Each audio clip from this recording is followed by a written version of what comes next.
Welcome to the Sage Thought Leadership Podcast, transforming the way people think and work so their organizations can thrive. Well, hi, everyone, and welcome to our podcast. I'm Ed Kless, and with me today for a second time is R.C. Peck. R.C. is the Chief Investment Officer at Fearless Wealth Corporation. For 20 years, R.C. has challenged traditional investment ideas like the 60-40 split, diversification, and rebalancing. He noticed that an investor only needed to know two things and make decisions based on those two things as a more accurate approach to having someone look at their age and self-described risk tolerance.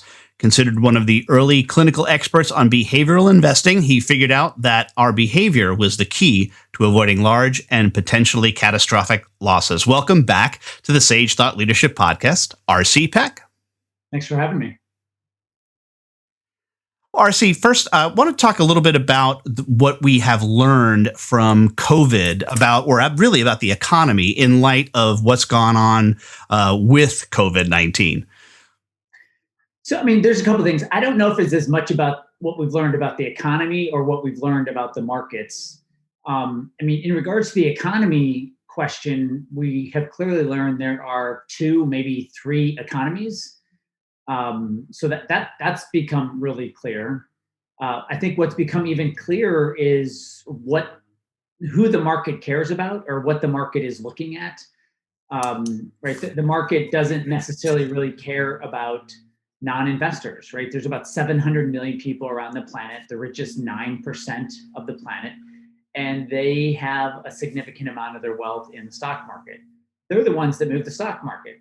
So we're really looking at, call it the top 9% of the economy. And in regards to the US economy, it's the part of the economy clearly you don't need to get in your car to work out. So there's been an acceleration. COVID was nothing more than an acceleration of kind of the difference between the top 9% and really the bottom 90%. Sure. The real challenge, though, is that there's that top 9% isn't static, right? That's always changing. That there's people who are evolving and getting into that top 9%. And what we potentially have lost due to COVID is the replacements, right? The new folks, the new businesses that would be building up because of the lack of ability. The smaller businesses, those, like I said, those 99 or 90% couldn't really make inroads like they could, as well as the top percent. Do you see that as a longer term concern? In regards to entrepreneurs and businesses up or entrepreneurs, businesses moving up. Yeah. I'm only concerned about two things. It's my son and my daughter. So that's the first thing. I'm not really concerned. Sure. With that. I'm an entrepreneur. I have my own company, have for 23 years. I think what's happening is there is a decade. All corrections, all recessions and COVID crash, whatever it's going to be called, it's the first recession ever that we knew it was happening while it was happening. All the other recessions, we look back 6, 9, 12 months ago. Oh, that's the date it happened. And so we knew it was happening. We knew it was coming. There was a huge amount of stimulus coming into it. We've never had stimulus hit immediately. Never. So this one has happened very, very differently. I guess my concern is of companies that don't adapt or think we're going to go back. Even if you clean houses, right, you've been hurt, but you can be like, okay, how do we verify or make payment online or use Square? There's ways to accelerate. So we are learning which companies are adapting and which aren't. Sure. I think one of the things that struck me about this is that in all previous times, it was always a lack of demand. In this case, it wasn't really a lack of demand, right? Because it was a supply problem that was the issue. All of a sudden we went, I think it was one economist that I heard calls it the Great Suppression, which I thought was an interesting way to put it. We tried to put the economy into a temporary coma. Now, as we found out, the economy is so resilient, we couldn't do it. Well, there was nothing wrong with the economy. Right. There was nothing wrong. This was an external event that hit the economy, hit the world economy. and we had government spending, and we had the Fed spending. So government spending is called fiscal spending, and the Fed is called monetary. So between the two, we had $5 trillion ish. I mean, it's a number that no brain understands. So, recession on Monday, $5 trillion on Tuesday. Okay, what does that look like for the market? The answer is it's never happened before. What does that look like for the economy? It's never happened before. I mean, look, there's going to be losers. There's going to be people that are hurt, right? I mean, I was going to say banks aren't going to come back. Some regional banks won't come back. Some restaurants won't come back. Some in-person companies won't come back. But some will. I mean, it's very sad. And the Fed protects basically the top 1,000, 2,000, 3,000 biggest companies, and there's 600,000 companies in this country. So they're going to protect the top 0.5%. So that's unfair. But I know this podcast isn't about fair or unfair. It's maybe more about just making sense. The Fed protected the largest 0.5%. Yeah. Well, I think what's interesting to me from a resiliency standpoint is how wonderful we are as a species at figuring out ways of serving one another in order to create value. And if you think about what are all of our favorite watering holes locally, we're able to do and pivot within a relatively short period of time to where now I think my wife and I go to this one particular place. Well, we don't go there, but we take out from there more than we did when we went there because of what they were able to do. And that resiliency among even those small businesses has been amazing to me. And you can see that. I mean, there's a restaurant in our town. It's called Daru. And they figured out very quickly, they changed their online menu. Their parking lot became drive-throughs. They had big signs. I mean, tents outside, heaters. It was designed for a lot of traffic to come through there.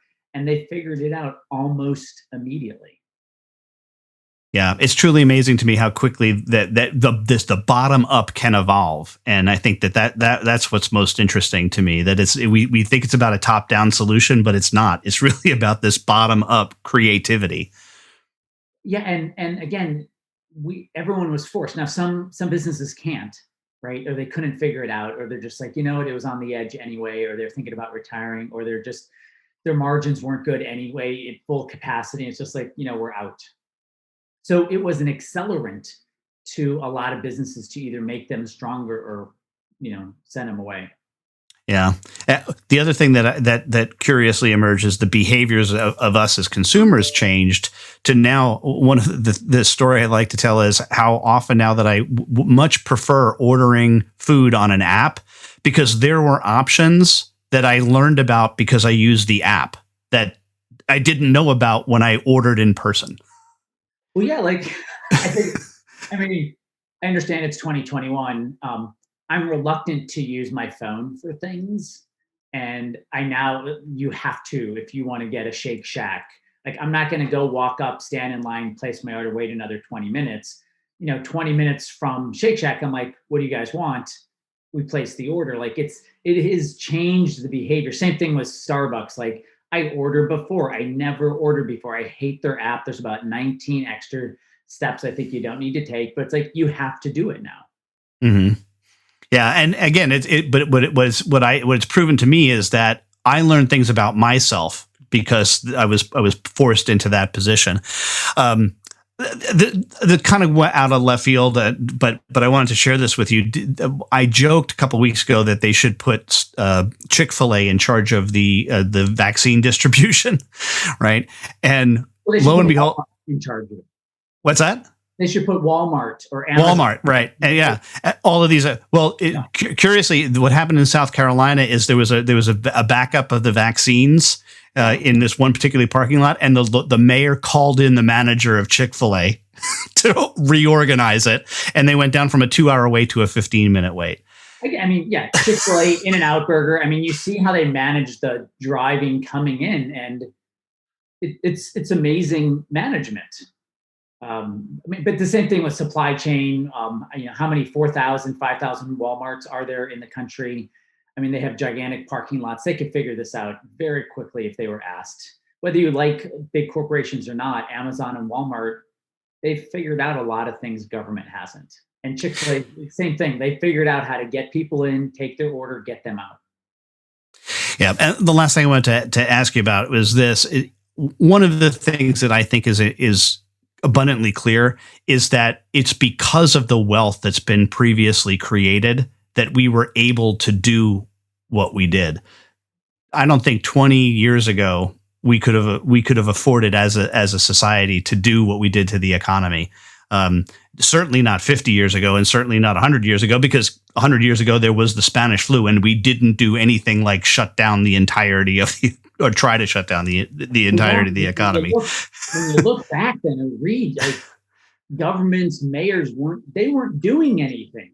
Everyone was kind of on their own, and which is pretty amazing. And now, I mean, to me, what's the most amazing thing is, we live in a confederate of 51 states. I know DC is not a state, maybe 52, Puerto Rico, but like, it became really clear, like, we're all more statehood, right? I live in Washington State, and someone in Florida has a very different experience of the last year as someone in California and someone in Minnesota.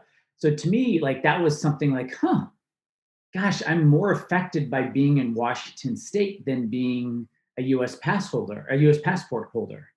And that was like really interesting, because I am, Governor Inslee's now telling me things, and didn't really pay attention to governors all that much before last year.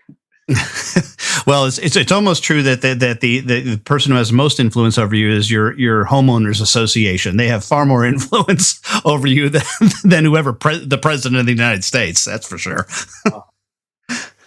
Well, RC, great to talk to you. We do have an exit question we ask all of our guests, and I'm going to ask it to you again. And that is, who is a hero of yours, and why are they a hero? Yeah, so this guy's been the hero of mine since I've been a little kid, and that is Bruce Lee. Sadly, he died very, very young, I think 32. But what I love about him is he broke most barriers. Highest paid Asian actor. Before him, fight scenes in movies were just horribly bad. And then you see what he brought in, and after that, it was like, fight scenes can be done well. Just an amazing, amazing person who taught people, the best way to do martial arts. He started something called Jeet Kune Do. And what I love is he goes, well, judo is good for these two things. Karate is good for these two things. And he just took the best from all of them and said, well, let's just get rid of the other culture of confusion. And, like if judo, if you land on your back, you got to stop. Everyone stops. Like, this doesn't happen on the streets. You're on your back, you die.